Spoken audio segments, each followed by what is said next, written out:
Hello दोस्तों, मैं सुजीत आपका अपने YouTube channel study time with SK Jeet में आपका स्वागत करता हूं।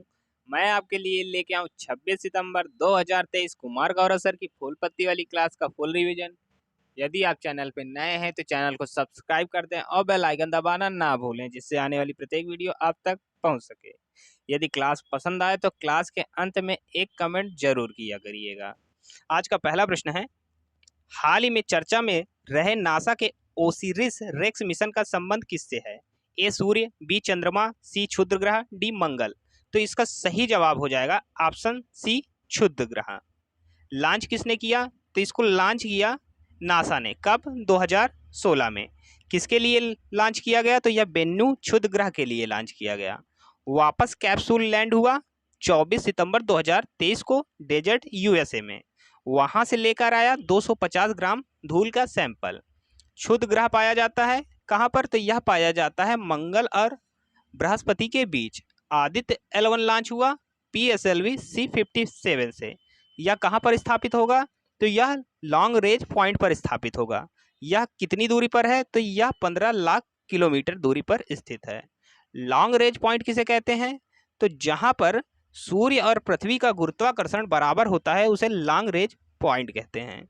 अगला है, चंद्रयान 3 कब लॉन्च हुआ? तो इसका सही जवाब हो जाएगा 14 जुलाई 2023 को। समय 2:35 दोपहर में। चंद्रयान 3 में लागत आई 615 करोड़। किस रॉकेट से लॉन्च हुआ? तो यह लॉन्च हुआ LVM 3 M4। इसे बाहुबली रॉकेट भी कहते हैं। इसका वजन रहा 39 किलो। इसमें ऑर्बिटर उपयोग होगा, चंद्रयान का उपयोग हुआ। लैंडर का नाम था विक्रम और रोवर का नाम प्रज्ञान। दक्षिण ध्रुव पर लैंडिंग कब हुई? तो चंद्रयान की दक्षिण ध्रुव पर लैंडिंग हुई 23 अगस्त 2023 को शाम 6:04। चंद्रमा पर लैंडिंग करने वाले देश कौन कौन से हैं? तो चंद्रमा पर लैंडिंग करने वाले देश हैं संयुक्त राज्य अमेरिका, रूस, चीन और भारत। दक्षिणी ध्रुव पर लैंडिंग करने वाला देश केवल भारत। अगला है, NVS-01 लॉन्च किया गया किससे? तो यह लॉन्च किया गया GSLV F12 द्वारा।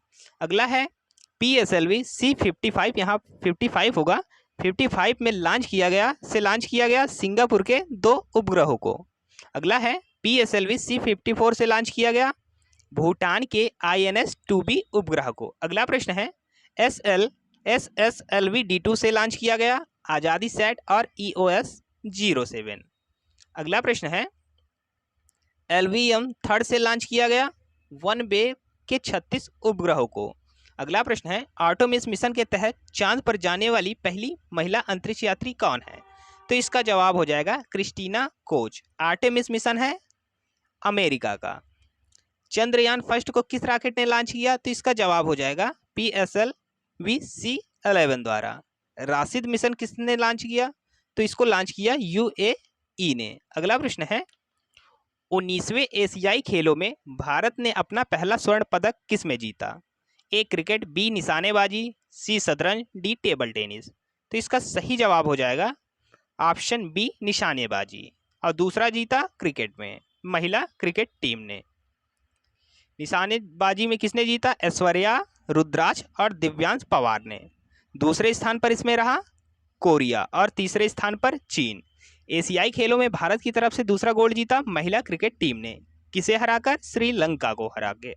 अगला प्रश्न है, 2026 कॉमनवेल्थ कहाँ होंगे? तो यह होंगे ऑस्ट्रेलिया में। पहले वाला हुआ था बर्मिंघम में। अगला प्रश्न, 37वें राष्ट्रीय गेम का आयोजन हुआ गोवा में। 2024 का ओलंपिक होगा पेरिस में। 2028 वाला होगा लॉस एंजिल में।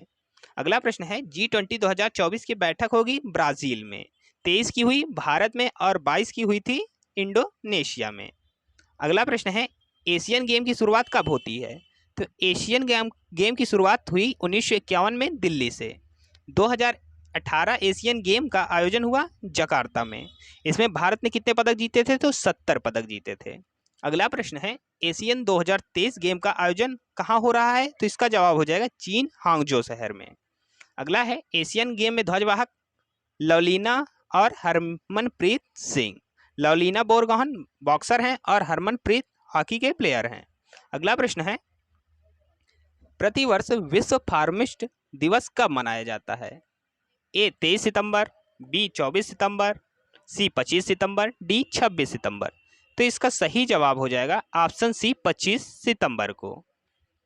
थीम क्या है इसकी? इसकी थीम है फार्मा सेक्टर हेल्थ को मजबूत करना। हिंदी दिवस मनाते हैं 14 सितंबर को। अगला प्रश्न है अंतर्राष्ट्रीय पुलिस सहयोग दिवस कब मनाया जाता है? तो इसका सही जवाब हो जाएगा 7 सितंबर को। वीर बाल दिवस, यहाँ पर वीर बाल दिवस होगा। वीर बाल दिवस कब मनाया जाता है? तो सही जवाब हो जाएगा 26 दिसंबर। ओजोन संरक्षण दिवस मनाया जाता है 16 सितंबर को। टूरिस्ट डे 27 सितंबर को। विश्व की सबसे लंबी नदी है नील नदी। एशिया की सबसे लंबी नदी है यांगटीसी क्यांग। अगला है किस नदी को चीन का शोक कहते हैं? तो इसका जवाब हो जाएगा हुआंगहो नदी को चीन का शोक कहते हैं। इसे येलो रिवर भी कहते हैं, येलो रिवर। हेमवती किसकी सहायक नदी है? तो इसका जवाब हो जाएगा कावेरी की। अगला प्रश्न है गंगा से बाएं हाथ से मिलने वाली नदियां कौन कौन सी हैं? तो इसकी बाएं हाथ से मिलने वाली सहायक नदियां हैं रामगंगा, गोमती, घाघरा, गंडक, कोसी और महानंदा। दाएं तरफ से मिलने वाली नदियां हैं यमुना और सोन नदी। सोन नदी का उद्गम होता है अमरकंटक की पहाड़ियों से। अगला प्रश्न है बिहार का शोक किसे कहते हैं? तो इसका जवाब हो जाएगा कोसी नदी को। कामिंग किसकी सहायक नदी है? तो यह ब्रह्मपुत्र की सहायक नदी है। अगला प्रश्न है हाल ही में वैश्विक दक्षिण के लिए भारत संयुक्त राष्ट्र क्षमता की निर्माण पहल कहाँ प्रारंभ किया गया? A New Delhi, B New York, C Geneva, D London. तो इसका सही जवाब हो जाएगा ऑप्शन बी न्यूयॉर्क। किसके लिए? तो यह ग्लोबल साउथ में क्षमता विकास के लिए। ग्लोबल साउथ किसे कहते हैं? तो विकासशील देशों के समूह को ग्लोबल साउथ कहते हैं। अगला प्रश्न है यूएनओ की स्थापना कब होती है? तो इसका जवाब हो जाएगा 24 अक्टूबर 1945 को। इसमें कुल कितने देश हैं? तो इसमें 193 देश हैं। नवीनतम देश शामिल हुआ साउथ सूडान। मुख्यालय कहाँ स्थित है? तो इसका मुख्यालय स्थित है न्यूयॉर्क में। न्यूयॉर्क को कहते हैं बिग एप्पल। अगला प्रश्न है इसके वर्तमान महासचिव कौन है यूएनओ के? तो इसका जवाब हो जाएगा एंटोनियो गुटारेस। अगला प्रश्न है वर्तमान हेड कौन है इसके? तो यूएनओ के वर्तमान हेड हैं डेनिस फ्रांसिस। अगला प्रश्न इंटरनेशनल कोर्ट का मुख्यालय कहाँ स्थित है? तो इसका जवाब हो जाएगा द हेग में। इकोशोक में शामिल हैं कितने देश? तो 54 देश। अगला प्रश्न यूएनओ में भारत का स्थायी प्रतिनिधित्व तो करता है रुचिरा कंबोज। अगला प्रश्न है हाल ही में अत्याधुनिक युद्धक टैंक मार्क 5 का अनावरण किसने किया? ए उत्तर कोरिया, बी ईरान, सी तुर्की, डी इजराइल। तो इसका सही जवाब हो जाएगा ऑप्शन डी इजराइल। यह किस पीढ़ी का है? तो यह 5G का है। खैबर और फतेह मिसाइल किसकी है? तो खैबर और फतेह मिसाइल ईरान की है। जिरकान मिसाइल किसकी है? तो यह रूस की मिसाइल है। ओटोन है इजराइल का ड्रोन। अगला है प्रोजेक्ट 75 के तहत छठवां जहाज कौन रहा? तो इसका जवाब हो जाएगा INS विंध्यागिरी। अगला है वर्णास्त्र क्या है? तो यह एक हैवी वेट टारपीडो है। INS अर्नाला है एक एंटी सबमरीन। अगला प्रश्न है उड़ीसा की पहली AI आधारित न्यूज एंकर का नाम लीशा। प्रबल क्या है? तो यह एक लॉन्ग रेंज रिवॉल्वर है। यह कहाँ पर बनी? तो यह IIT कानपुर में बनी। निराक्षी क्या है? तो पानी में बारूदी सुरंगों का पता लगाने के लिए इसका निर्माण हुआ। जलदोस्त लॉन्च किया गया झीलों से खरपतवारों को नष्ट करने के लिए। अभी तक जिन्होंने वीडियो को लाइक नहीं किया प्लीज़ वीडियो को लाइक कर दें और अपने दोस्तों और मित्रों के साथ शेयर जरूर कर दें। हमारा उद्देश्य कुमार गौरव सर की फूल पत्ती वाली क्लास का कम समय में ज़्यादा से ज़्यादा रिवीजन कराना है। यदि आप लोगों को लग रहा है कि आप लोगों का समय सच में बच रहा है तो प्लीज़ वीडियो को ज़्यादा से ज़्यादा शेयर जरूर करिए। अगला प्रश्न है जल शक्ति मंत्री गजेंद्र सिंह शेखावत के अनुसार भारत के कितने प्रतिशत गांवों ने ODF प्लस का दर्जा प्राप्त किया? ए 55%, बी 65%, सी 75%, डी 85%। तो सही जवाब ऑप्शन सी 75%। 100% ODF टारगेट रखा गया 2024 से 25 तक का। स्वच्छ भारत मिशन अभियान शुरू हुआ था 2 अक्टूबर 2014 से 2 अक्टूबर 2019 तक। भारत के पहले सहकारिता मंत्री कौन है? तो इसका जवाब हो जाएगा अमित शाह। अगला है भारत की पहली महिला मंत्री तो पहली महिला मंत्री हैं राजकुमारी अमृता कौर, ये थी हेल्थ मिनिस्टर। वर्तमान में कानून मंत्री कौन है? तो वर्तमान में कानून मंत्री हैं अर्जुन मेघवाल। वर्तमान में पृथ्वी मंत्री हैं किरण रिजिजू। वर्तमान में शिक्षा मंत्री हैं धर्मेंद्र प्रधान और स्वास्थ्य मंत्री मनसुख मंडाविया। रेल मंत्री हैं अश्विनी वैष्णव और विदेश मंत्री हैं एस जयशंकर। वर्तमान में पर्यावरण मंत्री कौन है? तो पर्यावरण मंत्री हैं भूपेंद्र यादव। अगला प्रश्न है, हाल ही में भाभा परमाणु अनुसंधान केंद्र के निदेशक पद पर किसे नियुक्त किया गया? ए विवेक भसीन, बी निहार मालवीय, सी धनंजय जोशी, डी राहुल नवीन। तो इसका सही जवाब हो जाएगा option A Vivek Bhasin. BARC का फुल फॉर्म है भाभा एटॉमिक रिसर्च सेंटर। स्थापना कब होती है? तो इसकी स्थापना होती है 1945 में। हेडक्वार्टर इसका स्थित है ट्राम्बे महाराष्ट्र में। 1966 में इसका नाम पड़ा BARC, डॉक्टर होमी जहांगीर के सम्मान में। अगला है परमाणु ऊर्जा आयोग के अध्यक्ष हैं AK मोहंती। CBI के हेड हैं प्रवीण सूद और CVC के हेड हैं प्रवीण श्रीवास्तव। इसरो के अध्यक्ष हैं वर्तमान में तो सोमनाथ। कैबिनेट सचिव हैं राजीव गावा। अगला प्रश्न है, हाल ही में कर्मा पूजा महोत्सव कहाँ मनाया गया? ए झारखंड, बी राजस्थान, सी गुजरात, डी महाराष्ट्र। तो इसका सही जवाब हो जाएगा ऑप्शन ए झारखंड। कब मनाया जाता है? तो यह मनाया जाता है भाद्रपद की 11वीं को। यह पर्व है भाई बहन का। इसमें पूजा होती है कर्म वृक्ष की। केर पूजा कहाँ होती है? तो यह त्रिपुरा में। खर्ची पूजा है त्रिपुरा की। सरहुल पर्व मनाया जाता है झारखंड में। बोनालू त्योहार तेलंगाना। लोशर लद्दाख। सूरजकुंड मेला फरीदाबाद। अगला प्रश्न है, हाल ही में भारतीय प्राणी सर्वेक्षण ने समुद्री मछली सी रॉबिन्स की एक नई प्रजाति कहाँ खोजी? ए केरल, बी पश्चिम बंगाल, सी गोवा, डी गुजरात। तो इसका सही जवाब हो जाएगा ऑप्शन बी पश्चिम बंगाल। सी रॉबिन्स की खास बात क्या है? तो इसकी खास बात है हड्डीदार सिर, नुकीली रीढ़ की हड्डी।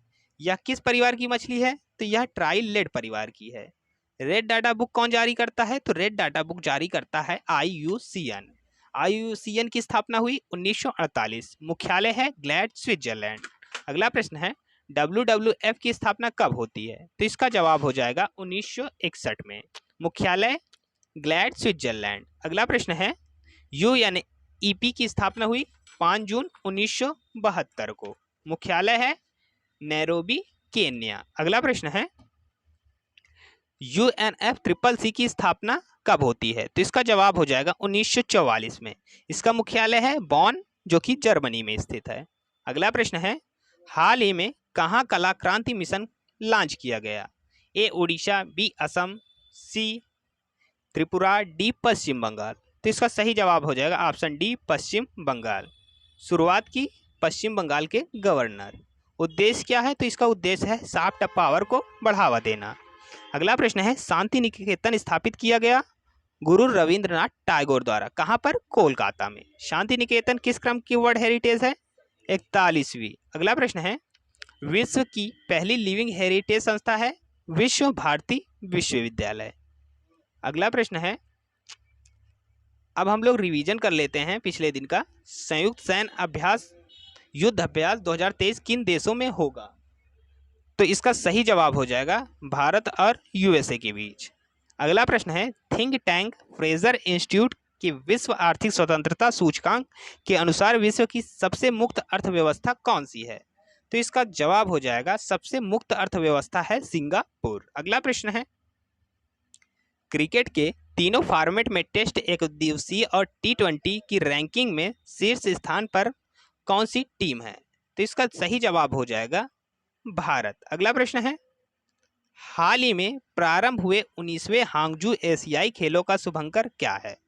तो इसका सही जवाब हो जाएगा उपर्युक्त सभी, चेनचेन, कांगकांग और लियान। अगला प्रश्न है, हाल ही में किस संगठन ने संयुक्त अंतरिक्ष उद्यम की स्थापना की घोषणा की है? तो इसका सही जवाब हो जाएगा I2U2।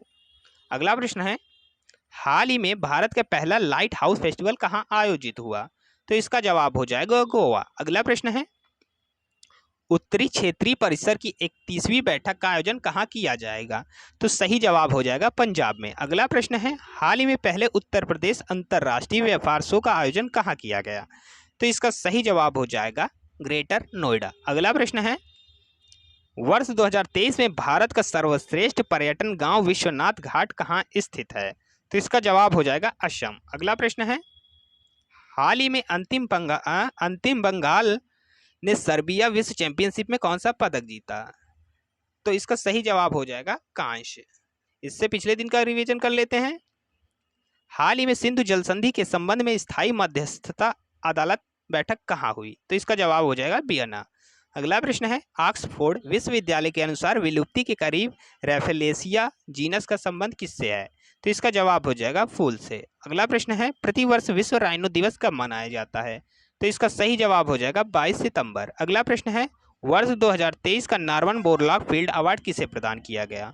तो जवाब हो जाएगा स्वाति नायक। अगला प्रश्न है, हाल ही में किस देश की संसद में 1000 साल पुराने एलियन शवों का प्रस्तुत किया गया? तो इसका जवाब हो जाएगा मैक्सिको। अगला प्रश्न है, पीएम मोदी उत्तर प्रदेश के किस जिले में अंतर्राष्ट्रीय क्रिकेट स्टेडियम का शिलान्यास करेंगे? तो इसका सही जवाब हो जाएगा वाराणसी। अगला प्रश्न है, हाल ही में भारत के सर्वश्रेष्ठ पर्यटन गांव के रूप में किसे चुना गया? तो इसका जवाब हो जाएगा किरीटेश्वरी। अगला प्रश्न है, हाल ही में प्रमिला मलिक किस राज्य विधानसभा की पहली महिला अध्यक्ष चुनी गई? तो इसका जवाब हो जाएगा ओडिशा। अगला प्रश्न है, ICC player of the month का खिताब 3 बार जीतने वाले पहले पुरुष खिलाड़ी कौन है? तो इसका जवाब हो जाएगा बाबर आजम। अगला प्रश्न है, 19वें हांगजो एशियाई खेलों के उद्घाटन समारोह में भारतीय ध्वजवाहक कौन होंगे? तो इसका सही जवाब हो जाएगा हरमनप्रीत और लवलीना बोरगोहान। आशा करते हैं यह वीडियो आपको पसंद आया होगा। यदि वीडियो पसंद आए तो वीडियो को लाइक करें, शेयर करें और चैनल को सब्सक्राइब करना ना भूलें। धन्यवाद।